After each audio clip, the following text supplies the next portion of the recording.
everybody. Thank you for joining us for another episode of the Rising Tide Leadership Podcast. Whether you are listening to this podcast or you are watching on YouTube, we encourage you to download the show notes and follow along if you can, because we have a great show in store for you today. My name is Amber Jordan, and I am here with Dr. Michael David Morales, a.k.a. Mo. Mo, how's it going today? Hey, what's going on, Amber? Doing well. Got a big cup of coffee. I'm ready. Let's do it. All right. Well, hey, I don't know if you caught the big Friends reunion that came a while back, but it was great. I'm a big Friends fan, and I was, anticipating this reunion. I think we've been talking about it for years, but it was finally going to happen. And so I didn't catch it at midnight when it was released, but I did make sure I got it in that opening weekend. But it was so cool the way that they, brought everybody back together, and, you got to share in the memories and your favorite clips and things like that. But one of the things that I found so fascinating was as the creators got to talk during the reunion, it was David Crane and Marta Kaufman, and they talked about the process of casting the Friends and how they would have, auditions and people would come in, and they knew as they created the show, they knew they were looking for particular qualities in actors to kind of bring these characters to life. But it was a hard process. They just kept having lots of different auditions, and they were looking for that right thing. And then they found these actors. And it was amazing because they, even as they'd have these auditions, and somebody would come in and they're like, man, we know that we want this person, but it didn't necessarily fit exactly the way that they had imagined. And so, but they knew that they had to have these people. And so they found their 5 people that became our friends. And, we all resonated with that show because you just got to watch people do life together. But I think every one of us saw ourselves a little bit in one of the characters. I know from time to time people would call me Monica, and I'm pretty sure that was for all the really good reasons. But it was amazing. And, to imagine that any one of those actors would not have been on that show, it wouldn't have been the same. And so it was just really cool to listen to their process and how, painstaking it was, but they really put in the work to make sure they had the absolute right people.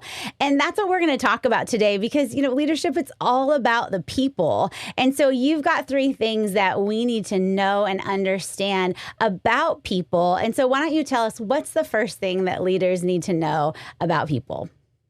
Yeah, man, what a lead-in. That's great. In fact, David Crane and Marta Kaufman, they are geniuses, right? Think about just nailing it. And who knows, maybe there would have been other people or whatever, but they did what this first point is, which is they found the right people. And that's the first point today. Leaders find the right people. And so when we're talking specifically about leadership, you would figure that whatever job that you're in, right? When given a project, the most important thing would be to get the ship moving, right? And get it moving in the right direction, and then choose the people that need to be on the team because now you know where you're going, right? That's not the case. In fact, wherever you're at right now, like today, it's exactly the information that you have is what you need to be successful. You need to save yourself and the company a lot of frustration, and this is how you do that. You do it by not starting with the vision, ironically enough, right? You have to start with the people.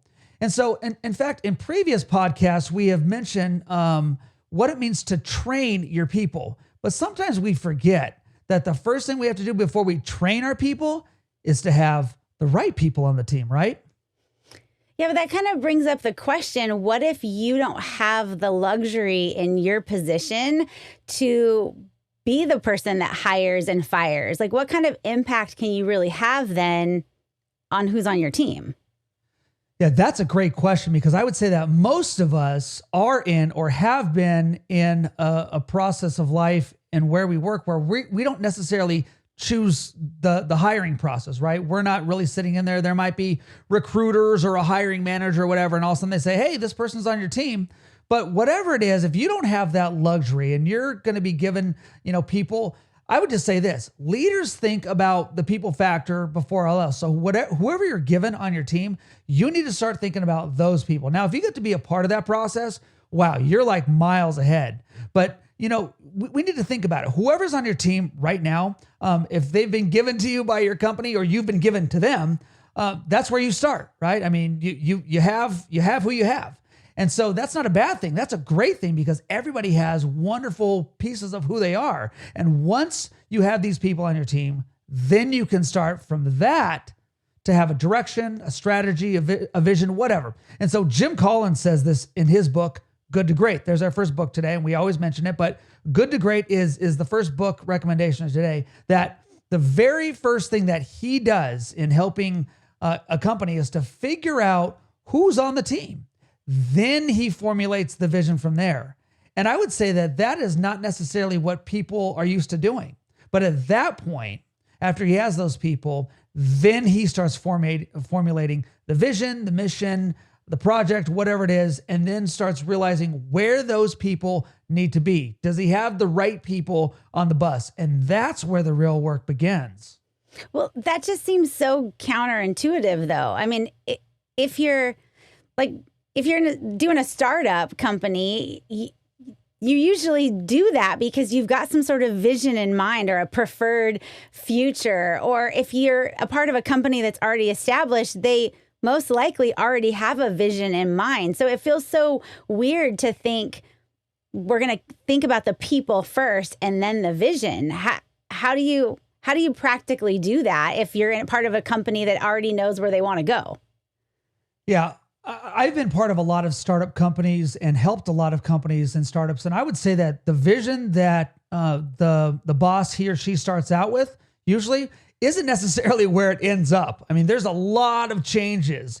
I mean, we've made a lot of changes in the company that we are in, and even with Rising Tide and what we've done, because things come along, people come along, and then we think, wow, we've got this vision, but now we've got these people. Let's shift this a little bit. Not change the vision altogether, but shift it a little bit. And that's why getting the right people on the team, and as early as possible, like you said, is important. And if you have the wrong people on the team, nobody wants to think about this. You have to remove those people if they don't start to fit that vision. And you can see that when people start kind of push. And now pushback is good, right? I mean, we just talked about pushback and differing perspectives, but there is a common vision that needs to be laid out where it's like, hey, this is where we're all going. And it's really important, meaning if you look at your team, the question is, what kind of people do you have? And we've talked about Patrick Lencioni's book in the last couple of weeks. And that book is called Leaders Eat Last.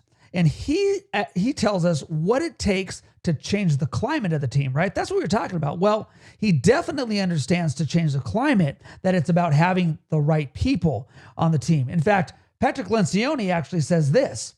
He says that for organizations that are seriously committed to making teamwork what he calls a cultural reality, that he is convinced that what he calls, quote, the right people, close quote, are the ones that are holding certain things, certain values. And he talks about humility. He talks about hunger. He talks about people smarts. He talks about all this stuff that we need to be looking at. So the question is this: what kind of people do you have around you at this very moment in your job, wherever you're leading? Are you concerned about getting the right people on your team?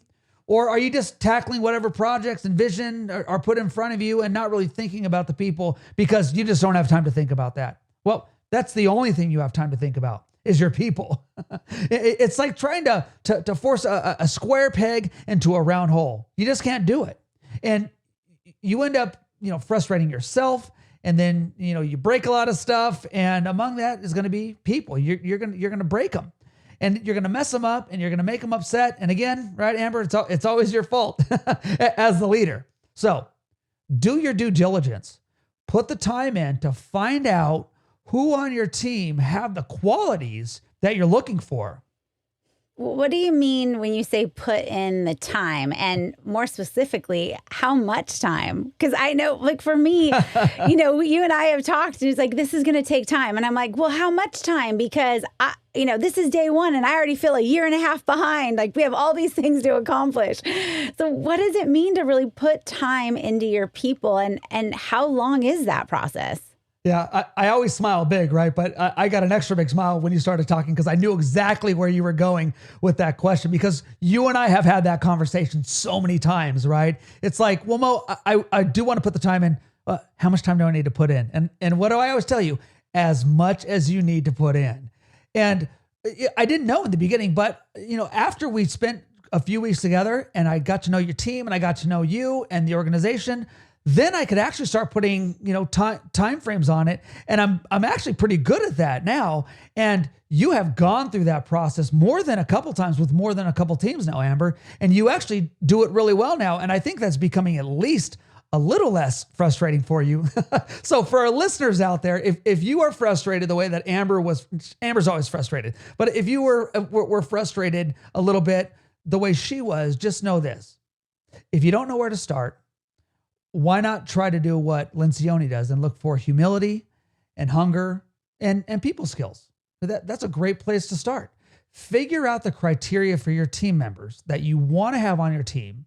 Figure out that if the people you're talking to on your team have those and fit within that at the moment and fit that description, because if they don't, they're either going to need to get on board and learn those, or you're going to have to compensate and bring other people on, and you might need to remove some of those people. And that's not always a bad thing. I mean, we've removed people. I've left companies before because, I just wasn't on board or whatever. And that's not bad because we need to make sure we're in the right spot at the right time. And we're not talking about the law of timing today, as John Maxwell talks about in 21 Laws of Leadership, but we might want to talk about that because the law of timing is always really important. So, you really need to do that, and you need to start by finding those right people. So leaders, are you doing that out there? It's not an easy process, but it's a worthwhile process. I like what you said about, finding your criteria too, because it's not going to be the same as everybody else's. But if you don't That's know right. what you're looking for, how are you going to know if you found it? Right. You're not. So point number 1 was leaders find the right people. What is point number 2 for today? Point number 2 for today is this. Leaders stay focused on the right people. There's a guy named Robert South, and he says this: problems can become opportunities when the right people come together. And I love watching the right people come together on teams. It is so fun. And leaders, you are in a relentless pursuit. I love that phrase, a relentless pursuit. Not just to fulfill the vision, but to get the right people and help them continue on your team during that process of any project to reach that potential. And again, in Jim Collins's book, we see that there's a story of a guy, and his name is Carl, I think it's Carl Reichardt is the way you say it. And he became the CEO of Wells Fargo way back in the 80s, right? And some of us were alive in the 80s, but a lot of our listeners, they were not. They're like, the 80s, that's like ancient. Yeah, it is. But he immediately got a snapshot of Wells Fargo way back then, and he put it in front of him, and he wanted to see who are the people on the team. And then he found out who the right people were. He found out who the wrong people were. And then he put his time into the right people, and he removed the wrong people in his estimation, right? And so he had a team, and he said, this is the team that I want to go with. And so what he did next, though, is really important. Now that he had the right people around him, he slowly began to add value to those people on a daily basis. It was that painstaking process. And in fact, there are a lot of big names that ended up kind of doing some really spectacular stuff in the world of finance in years to come, in the 90s and into the 2000s and even today. And if you were to say their names in their particular circles, everybody would say, oh, wow, that person came from Wells Fargo? Yep, they did. Because to come from his team, you really had to be a part of his team. You really had to jump on board. And how did they do that? They were recruited by Reichardt along the way. As he was building his team, and that vision that was before the company, the vision changed a little bit based on the people, but he didn't stop at just getting the right people and saying, well, we're going to get the job done. No. He was relentless in adding value to those team members. In fact, years later, when he was gone and some of the executives were still there and kind of looking at all the wonderful people that were now part of Wells Fargo, pretty much every person that was awesome at that point or a rock star in some case in that company came from the Reichardt tree. And so many of my favorite things to do have to come from talking about coaching, right? And so I always look, Amber, at coaching trees in different sports. Now, a coaching tree is kind of who coached you and who did you work for and where did you come from and how did you learn the things that you did? So I have a bit of a treat for you today, Amber. And so for our listeners that don't know, Amber is like the biggest 49ers fan. In fact, as she moves from house to house, she slowly gets closer to San Francisco because she just loves the 49ers, right? And so Amber, let me ask you, and you better know this. Who is the current coach of the 49ers? Kyle Shanahan. Of course, right? Okay. So now, whether you like him or not, all right, we do know one thing. That guy comes from good coaching stock. Kyle worked for his dad, Mike, for a few seasons. And of course, that was probably the biggest influence in his life, right? It was his dad. And so Kyle also worked for John Gruden back in the early 2000s. And Gruden was with Tampa Bay at the time. Now, stay with me here. John Gruden actually worked as an assistant on the 49ers years before that in the 90s. And he worked for a guy named Mike Holmgren. Mike Holmgren actually worked for the 49ers before that as a quarterback coach in the early 80s. And who, Amber, here's the question. You better get this right. Who is the famous coach of the 49ers in the 1980s? Oh, that was Bill Walsh for sure. Of course. And one of the first books that I had you read as a leader, as soon as I found out you were a 49ers fan, I said, you have got to read Bill Walsh's book. And so all of you need to read it's kind of an autobiography, but it's also about leadership. And Bill Walsh is just incredible. And so what do Mike Shanahan, John Gruden, Mike Holmgren, and Bill Walsh all have in common? They're all Super Bowl winning coaches. So that's my long way of saying, Amber, that based on those influences in leadership that have come before Kyle Shanahan, that that means we have a Super Bowl in our future. You couldn't even wait. You knew where I was going, right? And that really is a long way of saying this, that building into people is primary and continually building into them on all fronts is the most important thing that you can do, because you never know what these men and women are going to go on and do after you. And so what's the tree of leadership that you have come from? I could tell you my leadership tree. You have got a leadership tree also. And you never know the influence that you're going to have on the people that come onto your team. So when you get those people, put some time in, because just like Reichardt and Wells Fargo, continually building into others and adding to the team, just like Bill Walsh did, is going to bring a whole lot of stuff and a new rock star in the future. But to do this, in the words of John Wooden, he would say, you always need to, like all of these coaches and all of these leaders that I just mentioned, you always need to keep the team as the star of the team. And that's what all of these people have done.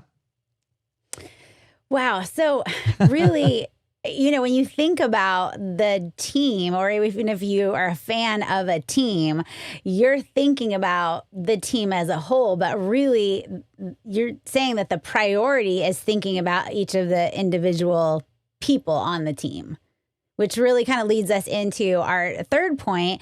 And so why don't you tell us what that is? What really is the priority? The priority is this: leaders keep adding the right people. Once you identify the right people on the team, and then you start putting into those team members, now you've got the criteria. Now you have to just keep adding more right people.